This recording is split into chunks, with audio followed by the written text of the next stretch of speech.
महानुभाव और मेरे लिए सबसे महत्वपूर्ण, मेरी आन बान और शान, मेरे दिल की भावना की मेरी समस्त यहाँ उपस्थित जनता जनार्दन नहीं, सिंधिया परिवार के सदस्यगण जो यहाँ मौजूद हैं।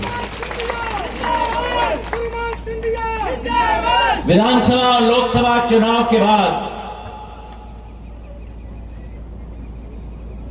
ये मेरा पहला प्रवास हो रहा है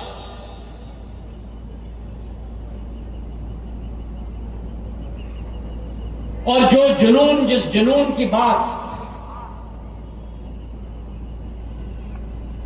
लाल सिंह जी ने, ओपीएस भदौरिया जी ने, राकेश शुक्ल जी ने अपने उद्बोधन में किया,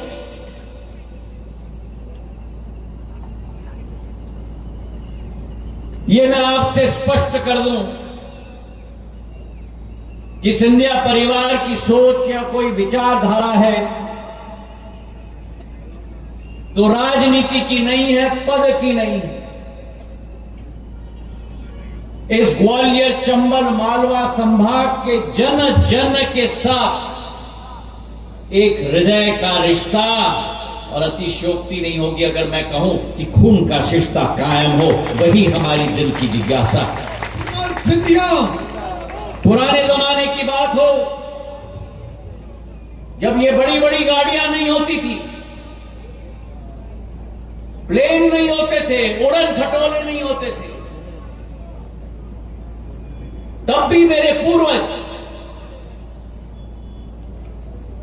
घुड़सवार होकर एक एक तहसील, एक एक तालुका में पहुंचते थे।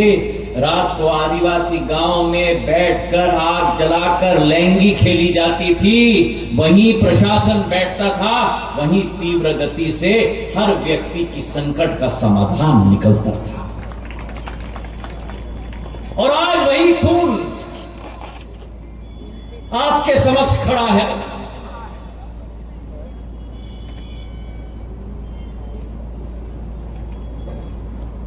ये खून एयर कंडीशन माहौल का आदि नहीं है, ये खून कुर्सी और मंच का आदि नहीं है, ये खून आपका ही खून है, चंबल की माटी का खून है। पसीना तर तर करके निकले, उसी में सबसे ज्यादा मजा आता है। और पीढ़ी भर पीढ़ी,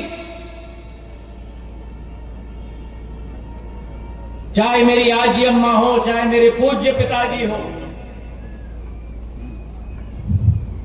प्रजातंत्र में नेतृत्व करने का एक आशीर्वाद प्रदान होता है तो एक ही क्षेत्र का होता है, और सामान्य तौर पर वह व्यक्ति, वह जनसेवक उसी क्षेत्र की प्रगति में अपना रुचि रखता है। यह स्वाभाविक है। लेकिन सिंधिया परिवार का हर मुखिया ने, चाहे गुना का सांसद रहे हों, चाहे ग्वालियर के सांसद रहे हों, चाहे भिंड का नेतृत्व किया हो, समूचे अंचल की प्रगति हमारी जिम्मेदारी, हमारी नेतृत्व करने की क्षमता के आधार पर होती है। और मेरी आजी अम्मा हो, मेरे पूज्य पिताजी हो, और इसलिए मैं आपको समझाने की कोशिश कर रहा हूं कि ये एक हृदय की ललक है। यहां खड़े हुए, बैठे हुए एक एक जन जन के साथ एक हृदय का रिश्ता है। मेरे लिए अपना परिवार, मेरे पत्नी, अपने बच्चे केवल नहीं, मेरा परिवार मतलब आप सब मेरे परिवार के सदस्य।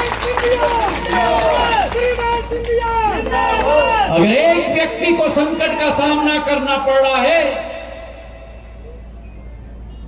तो मेरा यहां परिवार बैठा हुआ है, मैं यहां खड़ा हूं। मैंने सदैव आपसे कहा है, मैं अन्याय बर्दाश्त नहीं करता, मैं भ्रष्टाचार बर्दाश्त नहीं करता, मैं अत्याचार बर्दाश्त नहीं करता, और अगर कहीं हो तो आवाज देना, आपका सैनिक हाजिर होगा आपके साथ।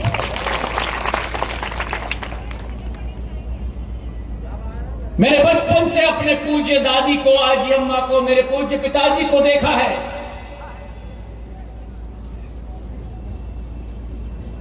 प्रवास करते हुए, मेहनत करते हुए, मशक्कत करते हुए।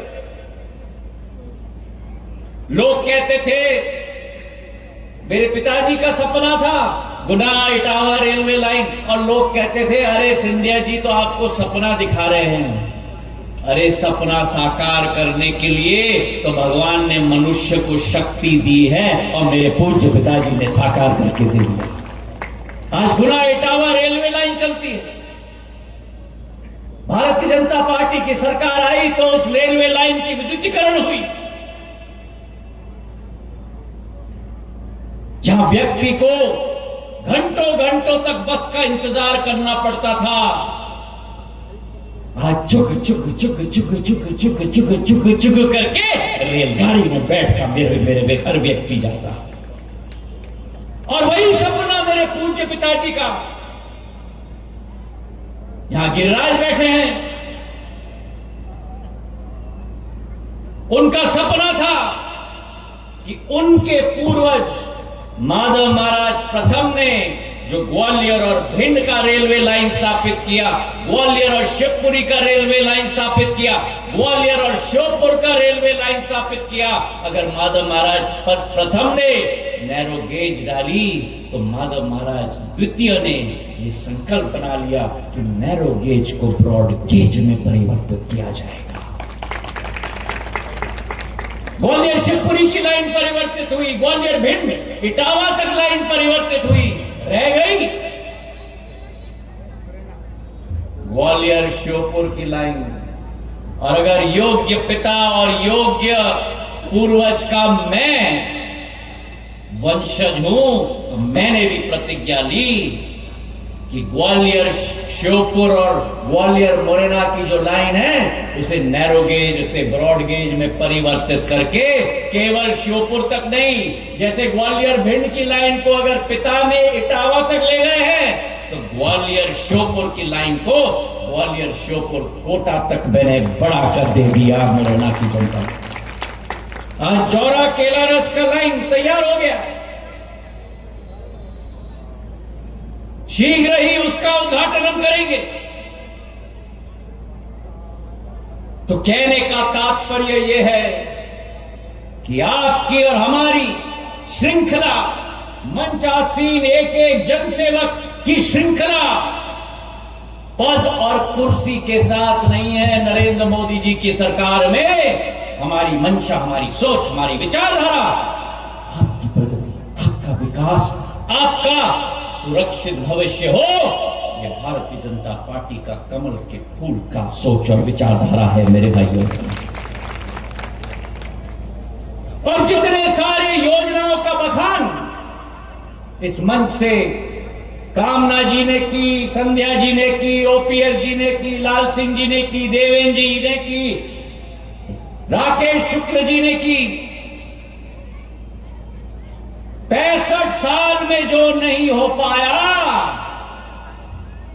वो प्रधान सेवक और प्रधान रक्षक नरेंद्र मोदी जी ने भारत माता के लिए करके दिखाया। और भारत प्रगति के पथ पर अग्रसर हो चुका है। आज भारत विकास के पथ पर अग्रसर हो चुका है। एक जमाना था जब हमारे पास अनाज नहीं होता था, पीएल 480 में हमें अपना सोना गिरवी रखना पड़ा था अनाज के लिए। आज वो युग आ गया, युग युगांतर के बाद, जहां भारत का किसान, मेरा अन्नदाता, मुरैना, भिंड, अशोकनगर, गुना, शिवपुरी, श्योपुर, दतिया, पूरे मध्य प्रदेश, पूरे देश का अन्नदाता आज जो फसल पैदा करता है, भारत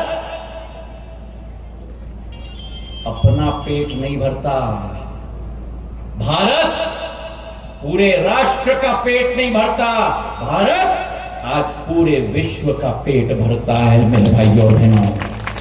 मैं अपने अन्नदाताओं को सलाम करता हूं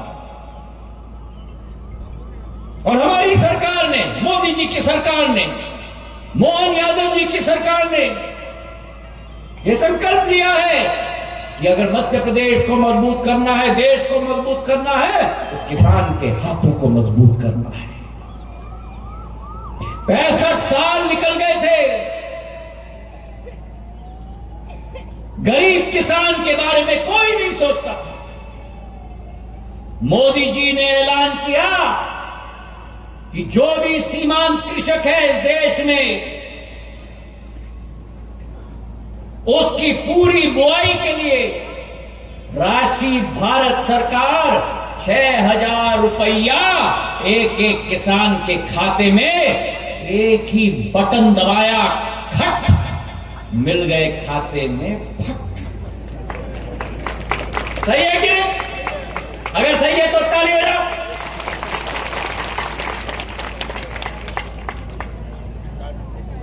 पहले तो ना बटन दबता था, चेक पे हस्ताक्षर होता था, खट, और पहुंच जाता था कांग्रेस के नेता के पॉकेट में, फट। सही है कि नहीं? अगर सही है तो ताली बजाओ। हाँ, मोदी जी ने उन भ्रष्टाचारियों का तारी काट दिया और जीवन भर वो कनेक्शन नहीं जुड़ेगा। क्यों? क्योंकि अब मोदी जी का आपके साथ सीधे सीधे डब्बे का कनेक्शन बन गया है। सीधे डब्बे के अंदर आपका पैसा आके आपके खाते में पहुंच जाता है। और जब मैंने सरकार बदली, कमलनाथ जी और दिग्विजय सिंह जी की सरकार, माला माल लोगों की सरकार, छोटे भाई और बड़े भाई की सरकार, अगर मैंने सरकार न बदली होती तो जो 4,000 रुपया भाजपा की प्रदेश सरकार ने किसान सम्मान निधि में डालकर आपके खाते में 6,000 नहीं, अब 10,000 रुपया हर साल आता है, 12,000 रुपया हर साल आता है। अगर सरकार न बदली होती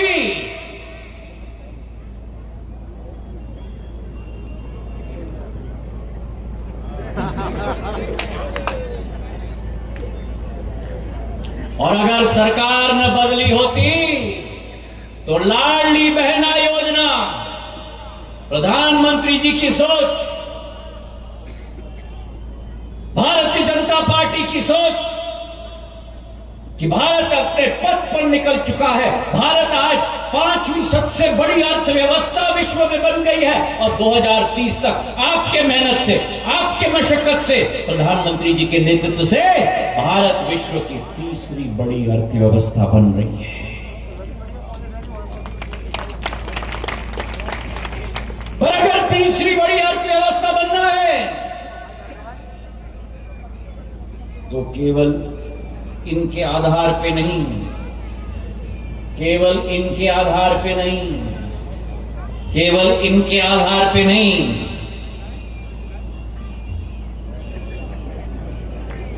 मेरी महिलाओं को आगे लाना है। और प्रधानमंत्री जी ने ठान लिया है, महिला सशक्तिकरण आज समय की मांग और भारत माता की मांग है मेरे भाई और बहनों। और आज मुझे इसलिए गर्व है कि भिंड जिले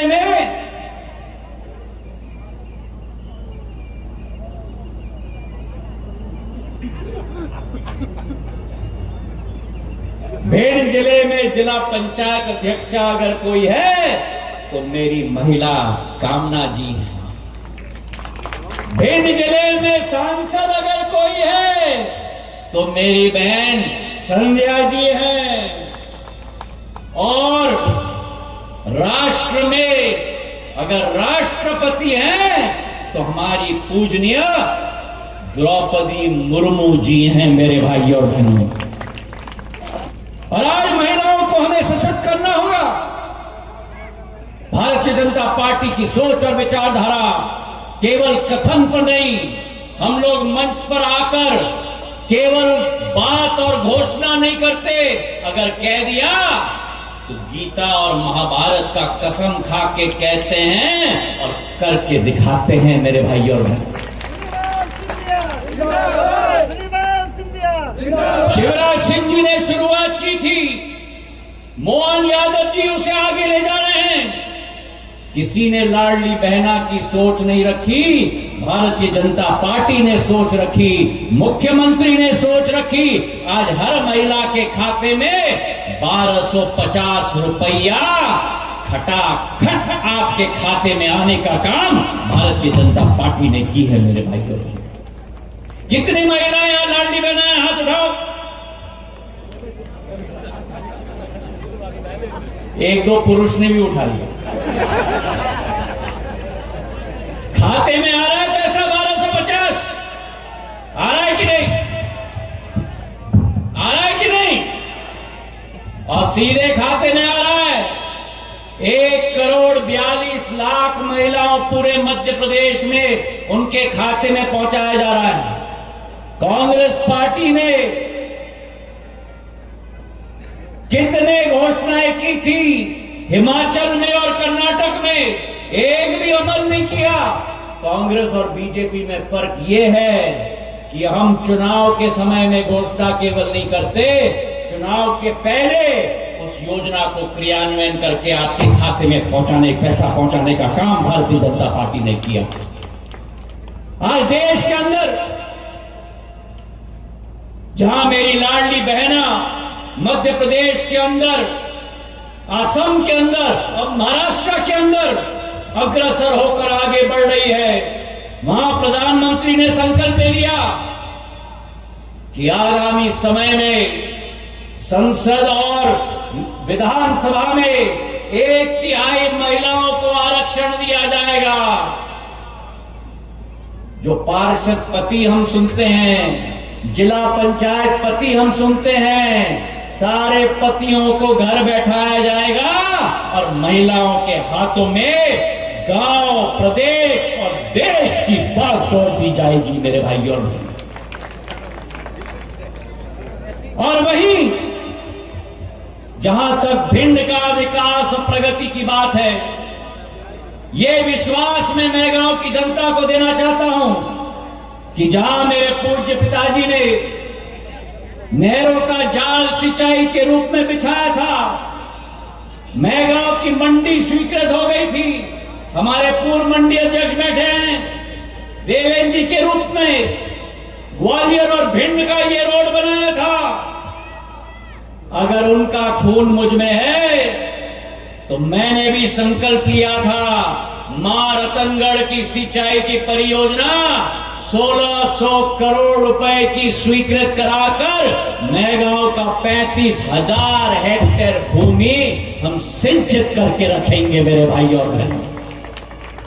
जहां सिंचाई की बात हुई, अमायन को तहसील घोषित कर दिया, मैगांव में तहसील भवन 8 करोड़ का बना दिया, रौन में नगर पंचायत बना दी, 3 सीएम राइस स्कूल लग गए, गोरमी में कॉलेज स्वीकृत हो गई, मैगांव में 200 करोड़ के सड़कों का क्रियान्वयन की कार्य शुरू हो गए। मैं आपको विश्वास दिलाता हूं, मैगांव की मांग हो, भिंड क्षेत्र की मांग हो, चाहे मैं गुना का सांसद हूं, आपके क्षेत्र की विकास की जिम्मेदारी भी ज्योतिरादित्य सिंधिया लेता है बहन सिंधिया के साथ। और आज इस मंच से ग्वालियर भिंड इटावा रोड की बात और मांग रखी गई। मैं आपको बताना चाहता हूं, दिल्ली से आगरा तक तो यमुना एक्सप्रेसवे है, आगरा पहुंचते ही ट्रैफिक जैम में हम उलझ जाते हैं। आगरा से निकलते हैं तो 2 लेन की रोड निकलती है, 2.5 घंटे लगते हैं ग्वालियर पहुंचने के लिए। मोहन यादव जी और नितिन गडकरी जी के पास में गया और आज मुझे खुशी है आपको बताते हुए कि 2 महीने पूर्व कैबिनेट का पहला सड़क का निर्णय आगरा से ग्वालियर 6 लेन का हाई स्पीड कॉरिडोर 4,136 करोड़ का स्वीकृत हो गया है। और अगर ये 100 किलोमीटर का कॉरिडोर स्वीकृत हो गया है तो मैं राकेश जी से निवेदन करूंगा, देवेंद्र जी से निवेदन करूंगा, लाल सिंह जी से निवेदन करूंगा, संध्या जी से, ओपीएस जी से, कामना जी से, रणबीर जी से, सभी मेरे साथ चलो, दिल्ली चलो और हम अपने ग्वालियर भिंड एक्सप्रेसवे की भी मांग करके इसे पूर्ण रूप से कराने की पूर्ण कोशिश हम करेंगे। ये विश्वास मैं आपको दिलाता हूं। चाहे मोहन यादव जी के पास हमें जाना पड़े, चाहे गडकरी साहब के यहां जाना पड़े, क्या ये आपकी सच्ची मांग है? अभी मुझे सुनाई नहीं दी। सच्ची मांग है? तो मैं अपने जनसेवकों की सेना से निवेदन करना चाहता हूं, जागो उठो। अगर ये जनता की मांग है तो हम सब जनता के सैनिकों के रूप में इस जंग को लड़ेंगे और जंग को लड़के इसे पूर्ण रूप से आप हर कोशिश करके जनता के आशाओं पर खड़े उतरने की कोशिश करेंगे। इसी विश्वास के साथ ये निवेदन मैं करना चाहता हूं। भारतीय जनता पार्टी की सदस्यता का कार्यक्रम है, ये राजनीतिक दल नहीं, ये भारत माता की विकास और प्रगति का निरंतर आगे बढ़ाने की क्रांति है। प्रधानमंत्री नरेंद्र मोदी जी ने भारत का नाम और भारत का झंडा पूरे विश्व पर खड़ा कर दिया है। और विश्व पे तो क्या, प्रधानमंत्री नरेंद्र मोदी जी ने तो भारत के झंडे को चांद पे भी, चांद पे केवल 3 देश पहुंचे हैं विश्व के, और आज उसमें भारत भी शामिल है। और चांद के दक्षिण कोने पर तो दुनिया का कोई देश नहीं पहुंचा, लेकिन भारत का विक्रम लैंडर पहुंच गया है प्रधानमंत्री नरेंद्र मोदी जी के नेतृत्व में।